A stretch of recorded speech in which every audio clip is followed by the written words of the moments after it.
And we're live. Welcome back to episode 11 of the Red Hot Show. It's been a couple of weeks. I've been on a much needed little break, which has been good. A break after Saucy's big 30th birthday. Not quite. But we are back in action. We're going to surge into Christmas. Big show today. Lots to cover. We're going to cover some US politics, the deep state trying to derail Trump's amazing leadership pre-taking office. Saucy's got some great talking points there. We're going to also cover a lot on the markets, particularly crypto, given the amazing surge we've seen the last few weeks. Despite the last couple of days, there's been a bit of a pullback. Still amazing sentiment there. So we're going to unveil some cool little investment opportunities on the markets front. And then, of course, we have Saucy's Sips.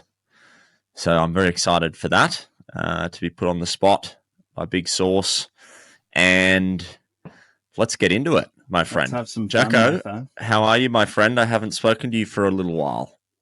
Has been a long time. The separation anxiety has been crippling me. It's good to see your face, Nath. For the viewers that care deeply about my personal well-being, I've suffered from a severe virus, but fear not.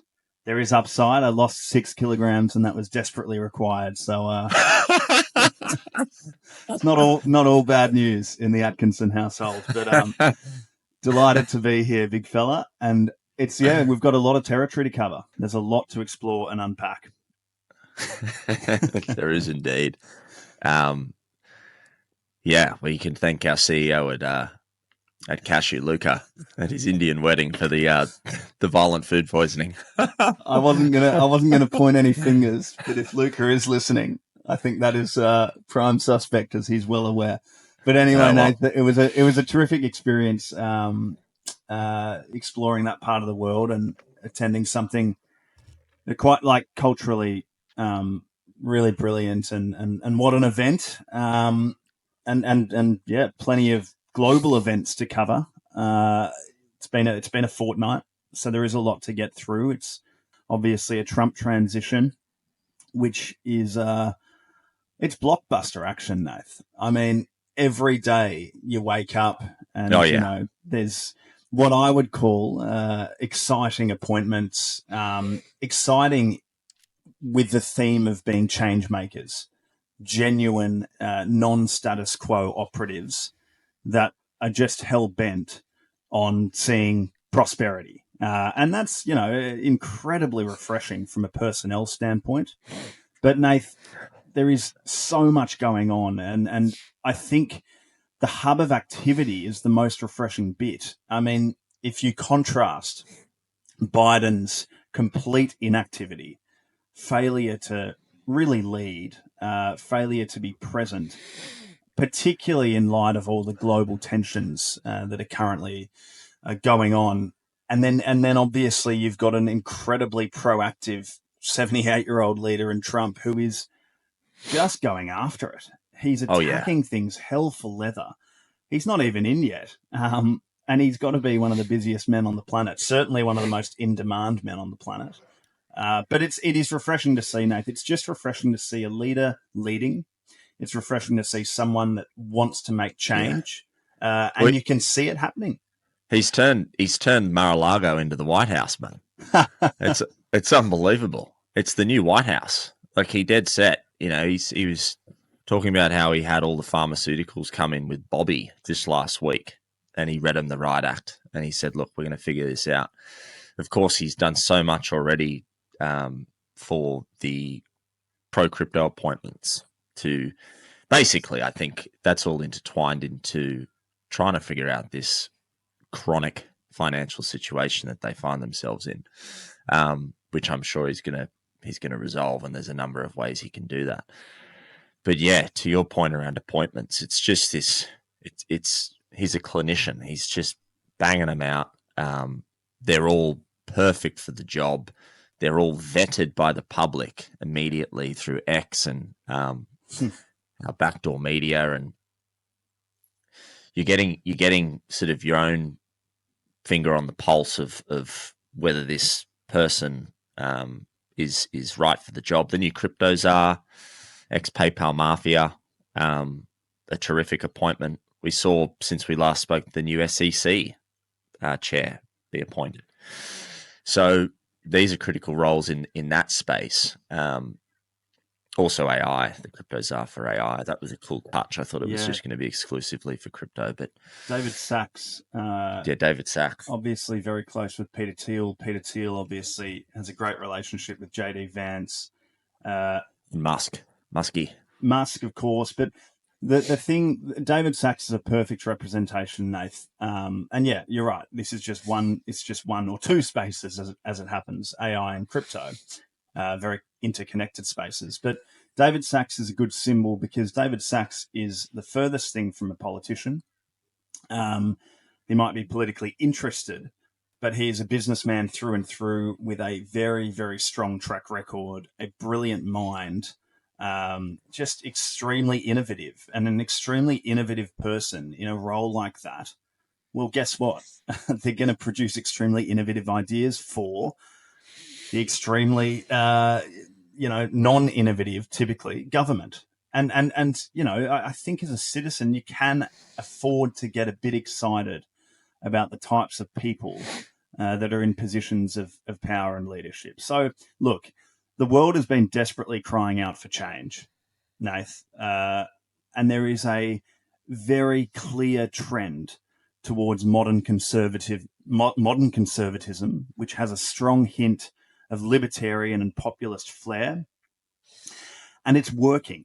I think if you look, Nath, closely at the examples of Argentina and El Salvador through Javier Milei and Bukele in El Salvador, and the huge economic recoveries that those two leaders have achieved for their respective nations.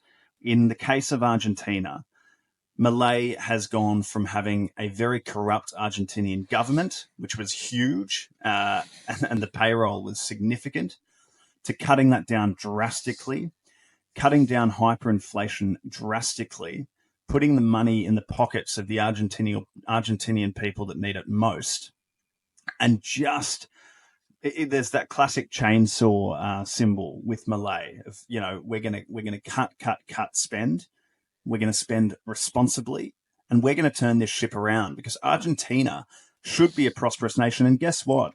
Their stock market is up 140% since he took over. So, what that represents, and in the case of El Salvador, Nath, similarly, El Salvador had a huge crime problem, as most people are well aware. The gangs ran the streets. Most dangerous place on earth. It was for a long time, and the murder rate was so high. But what can strong leadership, what can strong government do? Well, they have completely, and I mean completely, cleaned up the streets. Yes, they've filled the prisons. And yes, they need to work on a solution for many of the people that, their livelihoods have been taken away because crime is a huge industry. But again, the economic recovery in El Salvador has been significant and people are thrilled. So, Nath, I think what I'm trying to say is this is a trend, but people are seeing evidence of success. And in countries like UK, which, as we know, is a bit of a basket case at the moment, regions like the UK, which are really struggling. Candidates like Nigel Farage, again, with the same type of promise for change, with that conservative, mixed with libertarian populist agenda, is a solution that appeals because people are seeing it's working. And I think this is going to continue to happen throughout the Western world. And personally, I've made no secret of the fact that I think it's extremely exciting. So, Nath, I sit here optimistic. A lot of countries are struggling. A lot of people are doing it tough. But I'm optimistic because I think there is a solution that's working. What do you think? Do you think that's kind of an accurate projection? Yeah, and I think it aligns nicely with my spiritual sentiment on what's happened and what's happening. In a lot of ways, the countries you touched on have led the charge and have been leading the charge. They've been the proof of work, so to speak. But in the more large-scale Western nations like the UK, like here, we're sort of a long way from resolving our problems, and so is UK. But the good news is that when you get the powerhouse like the US getting their act together, when they sneeze, we get a cold.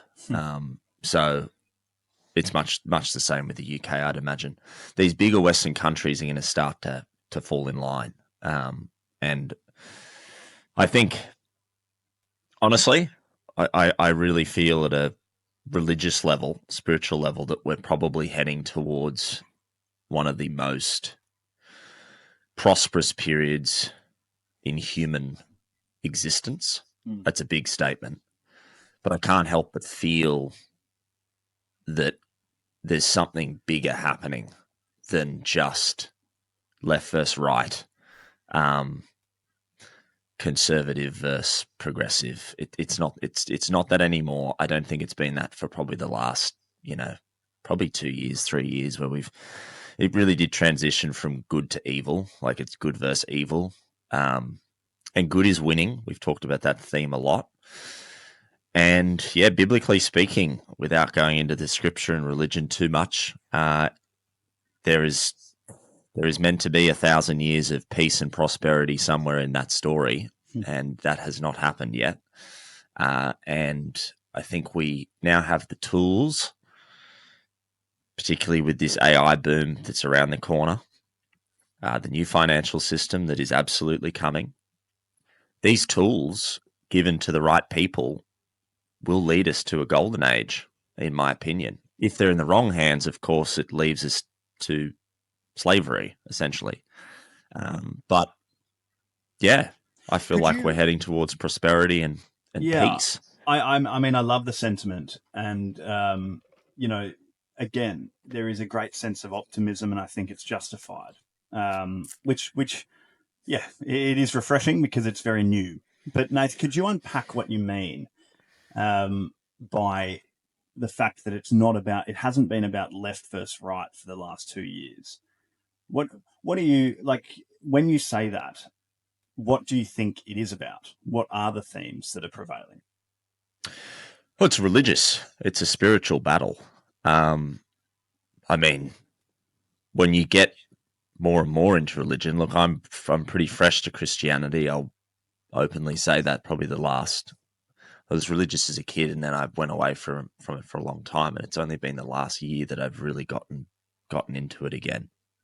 But the story, as you start to unpack the story more and more, you realize it really is it's a spiritual battle. And when I say spiritual, I mean it really is the devil that for a very long time would remain hidden. But the last 10 years in particular, through the deception and the preying on the vulnerable, the gender identity politics, the transhumanist push, all the child pedophilia stuff that we've seen rampant through Hollywood. We see Jay-Z finally getting pinged. Yeah. No surprise there. All these things that have been happening for a long, long time in the darkness have been fueled by evil. And you have a choice every day in your life to choose to give in to the 7 deadly sins and fuel evil within you, which will propagate more and more over time until you find yourself in a dark, dark place. You either succumb or you overcome. And I think what's happened in the most beautiful way particularly the last few years, is most people have chosen to overcome and move completely to the other end of the spectrum, which is the spectrum I think we find ourselves in now, which is this incredible rise of people moving towards Christianity, or at least being open to some sort of higher power. And that's what I mean by what we're in right now. It's this flushing of evil. It's this squealing of the devil, and it's on its last. It's now in the open. That's the thing. For so long, the devil can only operate effectively in the dark, and I think it's now been crystal clear for everyone to see what has been happening, and what it's manifested itself into, and what it's tried to do as a collective, and it's dying, and it's losing, and good will win, and it is winning, and that's where we find ourselves. And it to your point at the start, there is what's cool is it's portrayed itself.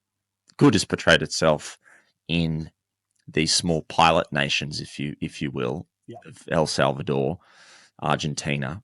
These scripts have been flipped on their head by strong leadership, but definitely people that I can guarantee you, both of them are religious. They understand the prophecies, and they understand what they were up against, and they've done a tremendous job. And now it's a matter of just getting everyone else back on board, and the bigger nations, I think, will fall in place. So, yeah, I agree with all your more micro sentiments, but my macro view is that, and I think it's very exciting.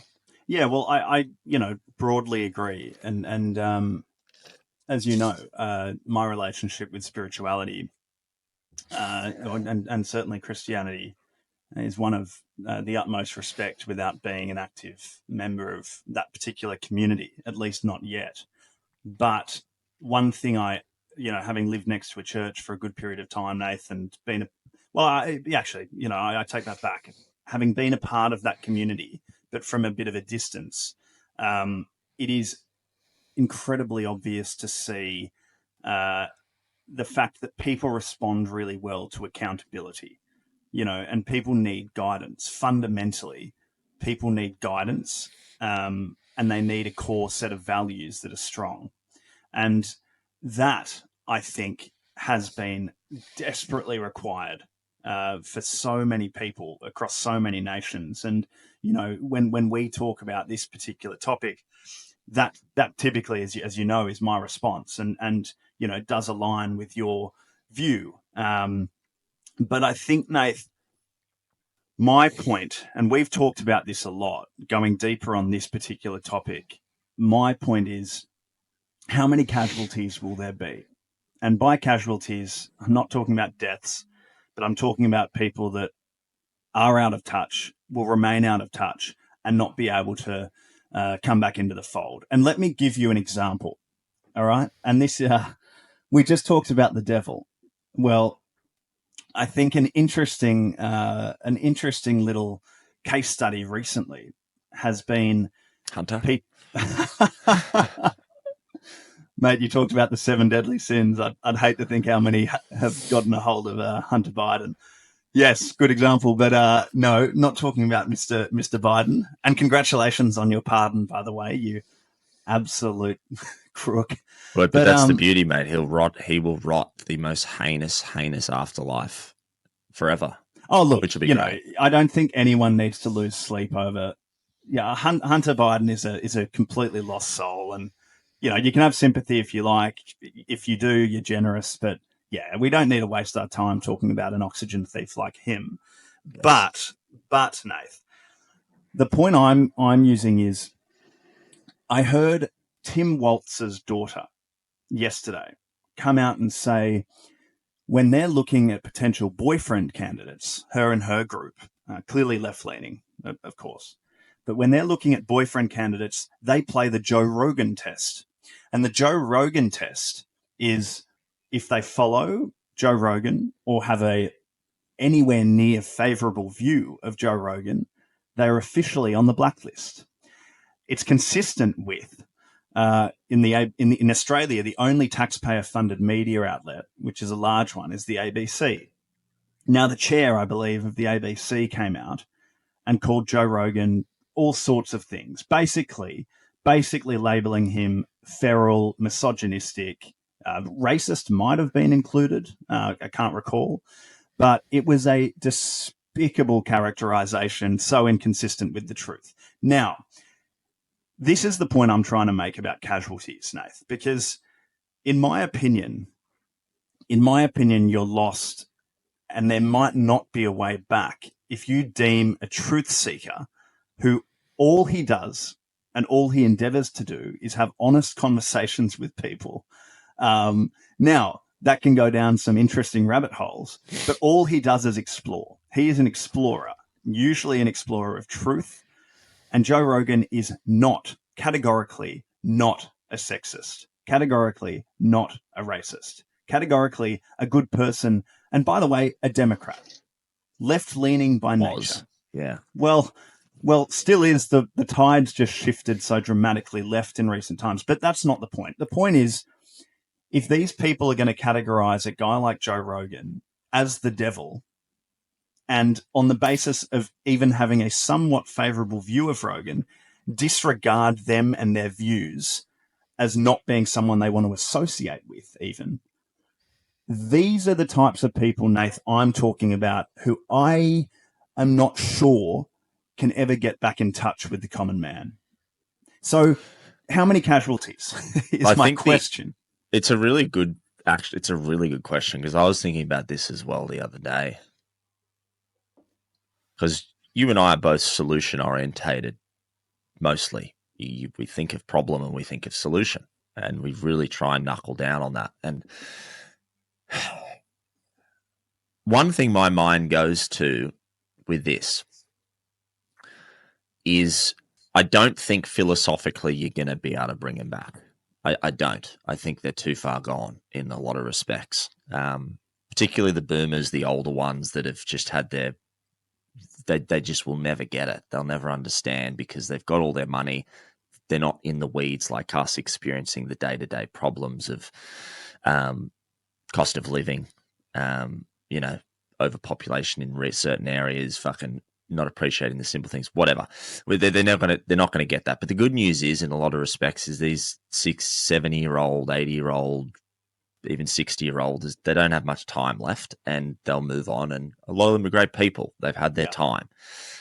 The weird ones, the up-and-coming ones, the ABC employees, because I saw that was sparked, and that whole discussion was antagonized by that wonderful female journalist who probably had 3 brain cells to her name. She is young. So how do we uproot her belief system? And I think maybe the answer, I keep going to it, right? I think this next term by Trumpy is going to be the blueprint term. He's literally going to outdo so much that it will be the blueprint or the keys of how to fix failing nations, or to basically restructure your financial system and economy. I truly do believe that. And I think the only way you can convince someone to change their belief systems is if you substantially and tangibly improve their quality of life. And that comes from all the things we just touched on: affordability, everyday expenses, cost of living, housing prices, health. All these things need to be, like, not just marginally improved. We're not talking small tax cuts. We're not talking a 5% wage increase. We're talking about something revolutionary. And I firmly believe overhaul. Yeah. Complete overhaul. I firmly believe we're on the precipice of something so drastic that most people can't comprehend. I can, because I've been in the weeds reading about what's going to come the last 2 years. So my answer would be, it's financial. If that woman who's clearly mentally corrupted and indoctrinated wakes up in 2 years' time and realizes that she can go buy a house in Bondi for $800,000, and she's got, she's on a $200,000 salary, and she's working half the time. These are examples, by the way. Do I think this is going to happen exactly? No, but I'm just giving examples. She's earning $200,000. She's working half the amount of time. The policy that's been embedded into the new Australian government post-election is largely mimicking what they've done in the US. That person, unless they're as intelligent as a squirrel, has to start to change the way they think. Because where's that come from? It hasn't come from fucking Albo or Dutton. It's come from something revolutionary that's happened in the world. So to me, that's the only way these people get back on the boat, is if they tangibly go, where did this come from? That's the only way. Statistically, Nath, you're also correct. And let me give you evidence of that fact. Javier Milei, who we've obviously covered already. Well, he entered the leadership of Argentina as quite a divisive figure. And I'm not sure exactly what his popularity or approval rating would have been, but my firm guess is it would have hovered around the 50-50 zone, maybe even slightly unfavourable, being in the majority. Now, Argentina is prospering. People are experiencing a better quality of life across the board. Undeniable. Yep. Okay, some people have struggled. There's always the anecdotal evidence of, a few people doing it tough. But across the board, Nath, life in Argentina has improved. And guess what? Javier Milei's favourability rating or approval rating, whatever they call it, is sitting, I think, at last count, 73 or 78%, which is pretty much unheard of. Knowing that you can never satisfy at least 20% of a nation for whatever reason. It could be purely out of disagreements over social policy. But high 70s, mid 70s favorability is perfect evidence of that fact. Now, if your life has undeniably improved under a certain government, and you are still unwilling to give that government the respect they deserve, if you're still unwilling to even acknowledge that things are better, then you are out of touch. You are completely kind of, you've got a lot of personal work to do, personal development to do, because you're not seeing things rationally. But that evidence, Nath, does clearly indicate that you're right, that actually, yes, that's how people come back into the fold, because their own situations and their family situations improve, and they realize it. They're conscious of it. They're cognitive. So, and fingers crossed.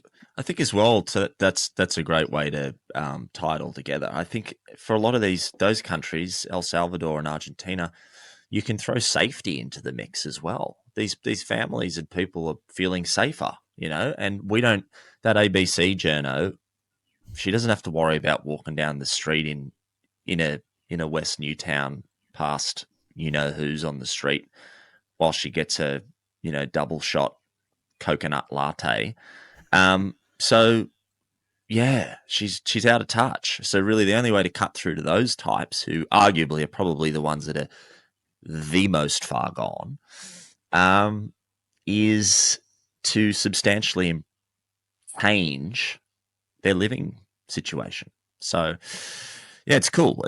I think there's a good chance that'll happen. I'd like to get your thoughts though, because close to home, we're still in the thick of it.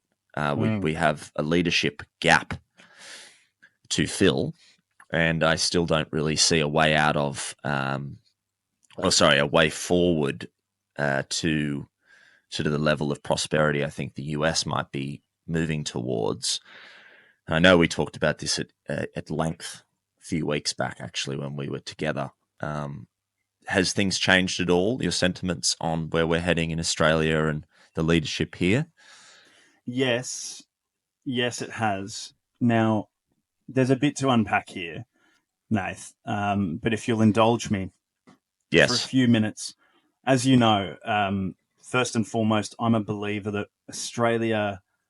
I really take exception. I really take exception to that comment, like we're a beta testing ground for the US. And look, Australia is a fantastic country, and in its own right, as an independent nation, it's one of the most successful of all time. So, yeah, I'm a very proud Australian, and I'm incredibly proud of what this country has achieved, and the type of life that is afforded to anyone living here.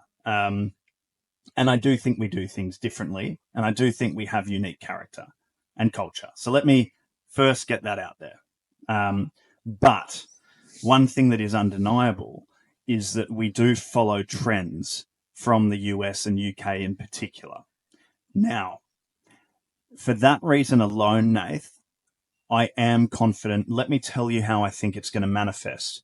Trump in office for the next 4 years, and in my opinion, JD Vance likely will lead the charge from 2028 to 2032.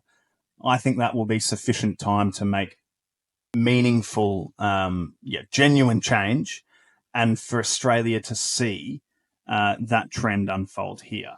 Similarly, in the UK, as I've been saying for a very, very long time and used to get laughed at when I said it, I firmly believe Nigel Farage, as head of Reform UK, will come into the leadership there at the next election. And that is, by the way, a small party, relatively speaking, winning, a UK election in what is considered a two-party system. So I stand by that. The odds are currently 3-1. They used to be 56-1. And I was calling it... They had an election this year, didn't they? Unfortunately, I think likely 2028 or 2029 for off the top of my head. But again, that gives a good little period for Farage to really make some momentum. And by the way, it's easy being in opposition with this current Starmer government, who have had a horrendous start to their tenure. So, Nath, with those two things in mind, I think we'll be a bit slower to the party. But yes, I think Australia will see fundamental change. And how exactly it will happen is the difficult bit to predict. However, the most likely conclusion is that the Liberal Party will see wholesale change to their approach. I think the Liberal Party, instead of being, kind of a centrist party, maybe slightly right-leaning as they are currently, I think the Liberal Party should and could shift a little further to the right, again with populist and libertarian flair at the core, consistent with the global trends of what's working. And, maybe that means an affiliation with the Libertarian Party, or maybe that means an affiliation with another party, an emerging party. But I think that's how it will work, Nath. And I think if we get a party that might be an old party, old brand, but with new ideas, new personnel, and a new approach, then yes, Australia can absolutely become part of this movement. But it's a lot. A lot has to happen, and I'm talking that's a decade in the making. It's certainly not this election. Next year. No. Unless something. It is not. It's probably the following one. So might align nicely. That'll be similar time to when the UK, because ours are every 3 years, aren't they? Yeah. No, we have. And thank God for that, mate. And I think if Albo was to go till 2029, we'd be in all sorts of trouble with things like the misinformation bill and the voice referendum, social media ban. I think we'd be in big trouble. But yes, fortunately, I believe Albo's tenure will come to an end next year. It will, yeah. And we'll talk. We're going to unpack that election to everyone listening a lot over the course of the next 6 months. Yeah, there'll be a lot of stuff close to home. A lot of Instagram pieces. We'll be putting them all under the microphone, not the microphone, the magnifying glass. So stay tuned for that. Lovely sort of global political wrap there. We're going to move into the markets now. Sponsored by Cashew, which is doing exceptionally well as a business. We've had a wonderful couple of months, working with some really cool companies listed in Canada and also the US now. Got a little cheeky gold back, not formally announced yet, but I've got the merch on. Some exciting things. Goldback. Yeah, some exciting things happening with them. And also our stock packs, which have done quite well. Be fully transparent, they're not doing as well as the crypto market at the moment, but it's pretty hard to compete with that. But we're going to be launching crypto picks off the back of me and also our algorithms in the very near future. So stay tuned for that, because that's going to be huge. We've added some really cool features within the analysis parts of the app, which I'm stoked with. I think it's way more user-friendly. So we're always improving. We're also, for those 15 listeners that have gotten through to this point, we have a very good chance that we'll be giving all the premium features except the picks to everyone for free. So that's a big deal. We're going to at least see how that goes, because there's so much value in there. We just want everyone to enjoy it. And then, of course, if you want the big picks, you're going to have to pay for them, because I've made a lot of people money on Instagram just from people listening to what I've told them to do. So, sponsored, not financial advice. Not financial advice. Never is. But yeah, things are really looking good, and we'll move into the general market update. I think I'll take this one away, Saucy, because it's been a tremendous couple of weeks. Lead the charge, big fella, please. Yes. Look, as we've harped on about for a long time, pretty much every episode leading into the election, post-election, we saw the huge tick in price, essentially, within Bitcoin and utility tokens. That's all we talked about. We talked about Bitcoin and utility tokens, not Ethereum, not Solana, none of that, none of these other altcoins, not Litecoin, Bitcoin and utility tokens. Now, since then, across the board, if I had to bundle all the utility tokens into one, we've probably seen an average of a 400% uptick in price, which is massive. That's 4xing your money. And I've also been quite vocal in the fact that it's only just getting started. This run is probably there'll be ups and downs. We've had a pretty red couple of days, the last 2 days, although it's bouncing back the last 2 hours. But yeah, the next probably 10 months at least, we're going to be in this bull run. And there will be ebbs and flows, but it's super exciting. I know that your Bitcoin portfolio, Jacko, has done exceptionally well, which is really exciting. And my utility tokens have done exceptionally well. And for those who still aren't, or for those new listeners who aren't across what the utility tokens are, that will be at the forefront of this whole new system starting in March next year, the ISO 222 system, which is the universal communication sort of policy between all international institutions. The cryptos I talk about mainly are XRP, XDC, XLM, HBAR, IOTA, Algo. There's probably a couple others I'm missing, but they're the ones that I have interests in. So look, do your research on them. But I don't see much changing is where I'm going with this. I think these are all still the opportunities that are looking really good. Bitcoin, I will say,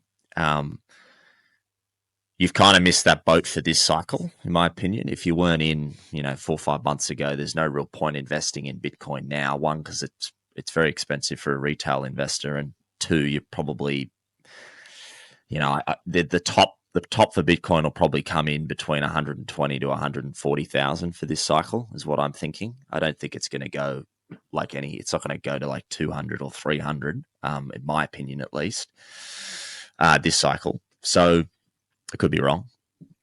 But the moral of the story is there's a lot more growth potential in these other smaller cap utility-based opportunities. So I would urge the listeners to really look into that, because, again, Trumpy, he's pro-US crypto, likely no capital gains tax, regulations coming in very early next year, clearing the lay of the land for these tokens to inject themselves.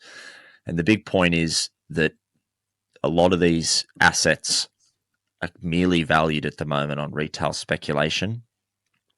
We haven't actually seen the main drivers kick in when they're being used by institutions for what they were built for, so their true purpose. And that can only happen once these regulations are crystal clear. In the US, at least. Japan's going to start using them very early next year. And Europe, with their MAGA regulations, will also start to kick in early next year. So Yeah, as I've said to existing holders, just chill, relax, ride the wave, because at the moment they're still drastically undervalued, in my opinion. Not financial advice, to your own research, but so many exciting things to come. And yeah, when the time comes as well to take profits, I'll be very vocal about when I'm going to do that, and I'll probably rotate back into some of the cashew picks and stocks that we identify as good opportunities for a more steady, sort of safe base that I can put some of my capital into. So that's my overview. That's my sentiments. It's all very exciting. I'm absolutely loving waking up every morning, just diving into the daily news and what's happening and keeping track of the markets. How have you found it all, Saucy, the last few weeks, and what have your sentiments been? Positive, Nath. Again, optimistic and upbeat about markets in general. I'll quickly touch on that point you raised about Bitcoin's ceiling, and about, your view that there's higher growth potential for the utility tokens. It's a space exceptionally well. You've done markedly more research than I. And I do think you're right. I think clearly Bitcoin will have a ceiling, and I tend to agree with you. I think if you got into Bitcoin 4 or 5 months ago, or you've been consistently buying for the last however long, I think now's the type of time to think about an exit strategy. As in, don't panic sell. God no. I think there's enough. I think there's enough runway left, and I do think there's still considerable upside. Probably I have a view that it might be in the realm of 140, 150K USD, but we'll see. But I do think you start to think about an exit strategy. And I don't think utility token, I think you're right, Nath. I don't think the utility token ride, and what's it called? The altcoin, when it's more about the alts than the Bitcoin. Well, alts is basically just everything else other than Bitcoin. Exactly, but what's the cycle? What's the point in the cycle called when it? So we've moved into alt season. Alt season has yes. officially sort of started, and that's when Bitcoin dominance. And that doesn't mean Bitcoin's price falls off a cliff. It just means its dominance, the capital rotation shifts to more alt-based projects. So basically, the rest of the market, other than Bitcoin. And that's just the cycle. Yeah. So Bitcoin's price will still, as I said, I think it'll blow off top and sort of land around 120-ish, 100, maybe 130. But most of the capital is actually flowing through everything else. That's all that means. And I do think that the alt cycle will last a little longer. Again, not across the board. Like, I think if you invested in the Hawk Tour token, I think you need to take a good hard look at yourself. But I'm not talking meme coin. I'm not talking things that don't have inherent value and tangible, real utility. I am talking about the handful of picks that you allude to, Nath, that are genuine game changers for this new financial system, which I'm becoming more confident has a real place in the world, and that place will start to materialize very quickly. But a quick anecdote before I go into a couple of stock thoughts. We had ramen the other day, Natho. Do you recall our wonderful ramen in the hinterlands? We did, and I'm glad you got to come to that very special place, my friend. Well, I just want the few listeners to know that the day we had ramen, Nate's portfolio went absolutely ballistic, and we're talking a wave of profit for the big man here. And guess who had to fork out $22.50 for their ramen and didn't get the shout from the big fella? Me. So so anyway, I just want the listeners to know what type of character we're dealing with here. But no, Nate, it's wonderful. I'm not liquid. I'm not liquid at all, mate. It's literally, it's like those memes. Those memes are so accurate that are going around at the moment. Sell your watch, sell your car, sell everything, your furniture, and just pour it all into crypto. Certainly not financial advice. No, definitely not. But I'm so illiquid. I don't have any. Well, especially after this holiday. Yeah, I will be liquid very soon because the first profit taking station is imminent. But yeah, it's a funny game. No, anyway, I had to get that sledge in, Nath. But I do just want to quickly, and I'm more than happy if you want to revert back to crypto, but I want to pull up Truth Social just very, very quickly, Nath. Go for share screen if you want. No, I'm on the blower, but I'm Easy. pulling up Truth Social and I'll read out a truth. President Donald J. Trump, 47, just came up with as I was sleeping. Well, as it turns out, I have to do a bit of scrolling because he's been pretty active this morning. But anyway, here it is. Any person or company investing $1 billion or more in caps in the United States of America will receive fully expedited approvals and permits, including, but in no way limited to, all environmental approvals. And then in caps at the end, get ready to rock with 3 exclamation marks. And that post has gone gangbusters. Nath, I want to talk about that. Yeah, unpack that for us because even I'm a bit lost with that one. So just unpack it for us. This is President Trump. This is groundbreaking, and this is hot off the press. This is Trump saying that companies that are committed to the USA,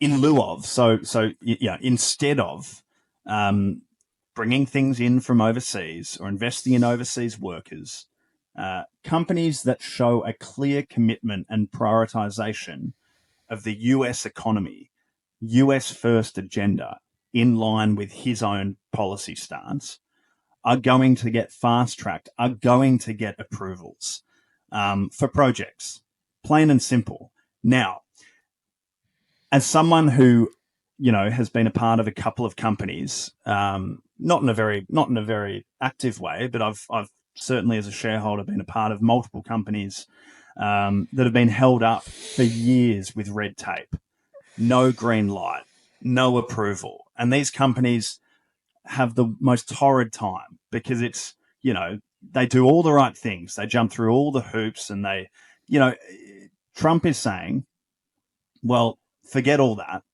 It is ridiculous. And if you show that you're America first, we're going to reward you. Now, they still have to, obviously, they'd still have to abide by all the laws and regulations in alignment with, what the approvals entail and what the projects entail. That's a no-brainer. So before anyone starts to critique the legalities and the specifics, that's implied, clearly. But what it means, Nath, is there'll be no red tape. So what this means for stocks, I'll make my general point. And this, again, I haven't thought this through all that clearly, but I think the most obvious connection and correlation is that you should be on the lookout for companies that are well positioned to adhere and to abide by and be rewarded by that particular policy agenda just announced. That's hot off the press, and this is really, really important because if a company has been completely roadblocked by the hurdle of no approval and no green light, but have a clear pathway to investing $1 billion in US people, in US imports, in US economy to get that approval, these companies can go berserk because that's all that's holding them back. Does that make sense? I don't know if I've explained that clearly, but no, it does. You get through the bureaucratic loops you got to jump through can be very, very difficult at times. And it's a very big investment. So the catalyst is he's saying you have to be willing to invest $1 billion in, whether it's the setup and the infrastructure and the whatever it might be. And in doing that, we will expedite that process and move you through as quick as possible. Yeah. So it's basically very attractive for,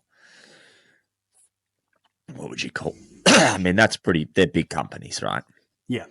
So it's clearly tailored towards. Yeah, I mean, small to mid market cap and large market cap companies, sure. But I think the obvious point here, I want to make 2 quick points. I know I've rambled a bit, but 2 quick points. One, this will mean that jobs in the US go gangbusters. So it's obviously great for the trickle down economy, and by association, small businesses, providing services to these companies. Like, it just means that the US ecosystem is going to be healthy. I think that is actually going to be the result.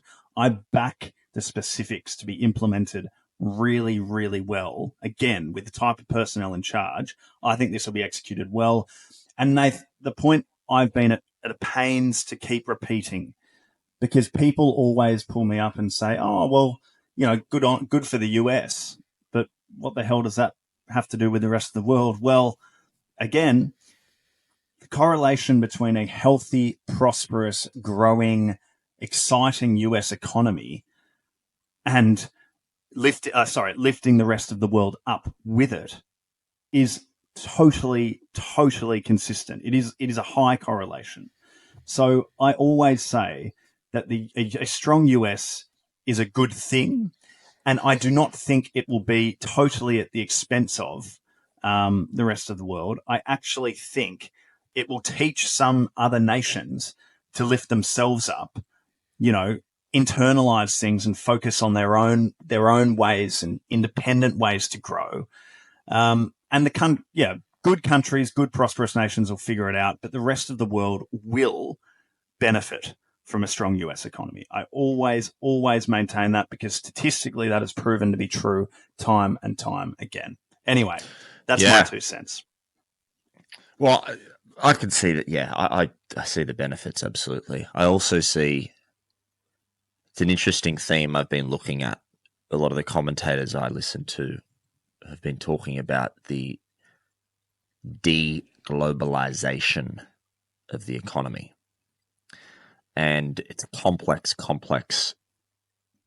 matter, and I'm trying to get my head around it, but it's certainly a theme that's starting to prevail. You've got the BRICS undermining the US. They're sort of coming up with their own arrangements.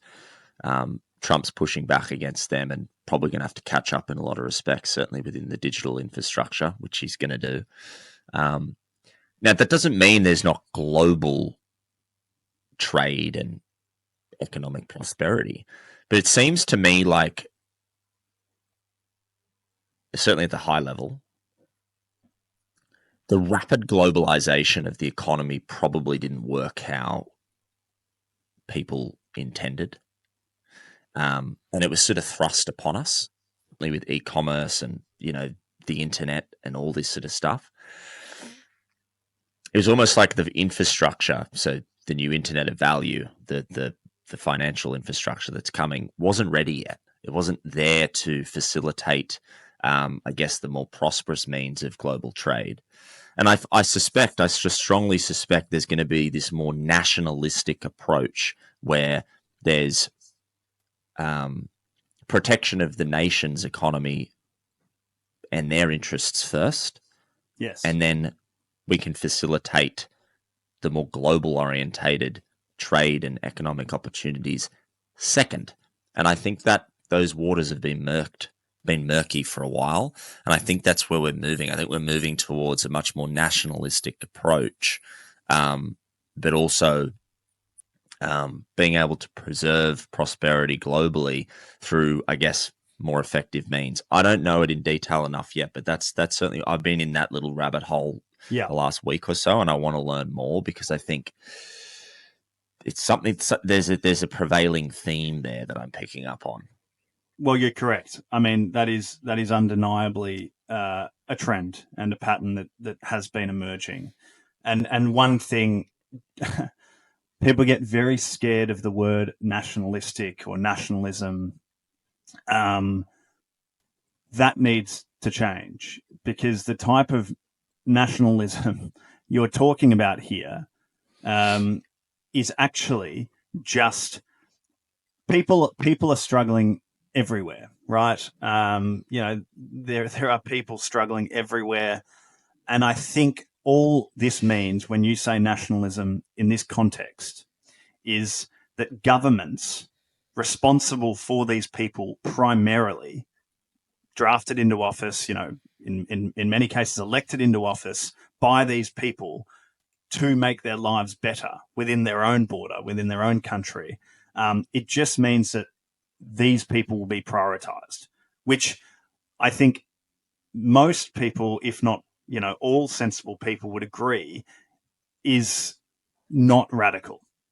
Okay. So nationalism in this context is literally just looking after people within the nation first, because they're the people that elected the government. They're the people that actually are under the they're under the thumb of these governments that have been elected to look after them. So it's a very kind of common sense, and it's a very rational theme that's emerging, and it is a reaction to a prevailing trend previously whereby governments did have a globalist approach, and kind of every human citizen, every global citizen was equal, in terms of treatment and in terms of accountability, which, I think you can have that discussion. I think it's a debate you can have, but I do think it's a very, very natural way to progress, to help those in your own country if you're the acting government. So anyway, Nath, I just wanted to clarify that because people go nuts when you mention that word, and it shouldn't be as scary a word in this context as people will no doubt paint it. So, definitely. Yeah. Cool. Yeah. So let's move into saucy sips, mate. Mate, I'm so pumped for this, but it hinges on whether you have watched Succession. I have not. Okay. Well, that's okay. Damn. No, that's okay, because there is a theme, but I can paint a bit of a picture for you if you need context on these people. But the theme is the Murdoch family. The reason that's the theme, Nath, is because the Murdoch family have been in the court. Is this the one with Russell Crowe in it? No, Rusty didn't get a Guernsey in Succession. This is the one. It's loosely based on the Murdoch family and the battle for succession, the battle for power within the family and large media empire that they control. So it's but you'd be quite familiar with the Murdochs. But let me paint you a brief picture. So there's a few siblings in the picture: Lockie, James, Prudence, Elizabeth. So there's a few, and obviously Rupert, and then there's the wives, Wendy Murdoch, who had a couple of daughters, Grace and Chloe. So it's a big family, and there's been a big battle, like tug of war for control over the media empire. Now, let me just give you a little bit of context, because in the courts very recently, Rupert was denied his attempt to make Lachlan more permanently in charge of overseeing the media empire. Instead, when Rupert, sadly passes away, control will go, I think, evenly spread amongst the oldest children with his first and perhaps second wife. So the reason that's relevant, Nath, is because of Murdoch's, I think, 4 kids that would be in control, 3 are not going to continue down the path of conservative news. So interesting. So, anyway, would you sit down with each member of the Murdoch family for a drink? Lachlan Murdoch is the known conservative, or broadly would continue the trend of conservative news. Rupert clearly is a pragmatist, but obviously has been an instrumental part of the conservative movement globally. But he's getting on is the wonderful Rupert. And then the rest of the team, James Murdoch, interesting cat, Prudence, and the rest of them, the lefty affiliation. So basically, would you exclude any based on what you know about the Murdochs? Who would you want to have a drink with, and how would you go about that? What would you order for them? Shoot. Well, I would probably... Is it Lachlan Murdoch, the one that's mates with Jimmy Packer? Indeed. Yeah, I'd probably only have a beer with him, mate. Just Lockie. Yeah, no interest. And You're going to brush Rupert the Poopet? Oh, I can have I thought it was just the kids. No. Rupert's still in the scene. No, I'd definitely bring Rupert there. That'd be interesting because Rupert and were Rupert and Kerry mates? Yes, but they had a fractured relationship. They did have a fractured relationship because they were rivals ultimately. Before Rupert went on to bigger and better things. Yeah, but Rupert and Lockie. That's all that interests me, and also, media's dead. They're fucked. Doesn't matter what they try and do, mate. They're fucked unless they reinvent themselves. They dominate. It's all an illusion anyway. They fucking merge with Disney, mate. The most left-leaning, satanic fucking group on planet Earth. Like they don't care. It's all just bullshit anyway. Gone are the days. It's a money game, but I think we differ on this because I have a little bit of faith in the Murdochs to adjust and adapt to to I think you're blinded by maybe. I might be blinded by love for a 93-year-old South Australian. but no, I just think his contribution, and people will slaughter me for this because there's many Rupert haters in the world. But ultimately I think his contribution to basically having an opposition voice in the frame and in the conversation for the last 30 years has been paramount. So I'll always have a great deal of respect. But Natho, back to Saucy Sips. Regardless of your personal view, you've agreed to have a drink with Rupert and Lachlan, and you've discarded the what we think are the lefties in the pack. What are you ordering, the two gentlemen? And what would you discuss? Would you just have a little? Would you just kind of talk a bit of rubbish about the other kids, or where would you go with that chat? What would you drink? Well, I would get them my new favorite cocktail that I was having with my lovely partner Anthea on our little trip. I would get a salted Bailey's martini. Wow. For all three of us on the rocks. So it's just a smaller drink. It's strong, but it's like got that nice chocolate note, like that, and then the salty kick. It's almost like sort of caramelly. And I think the Murdoch boys would have that sweet tooth.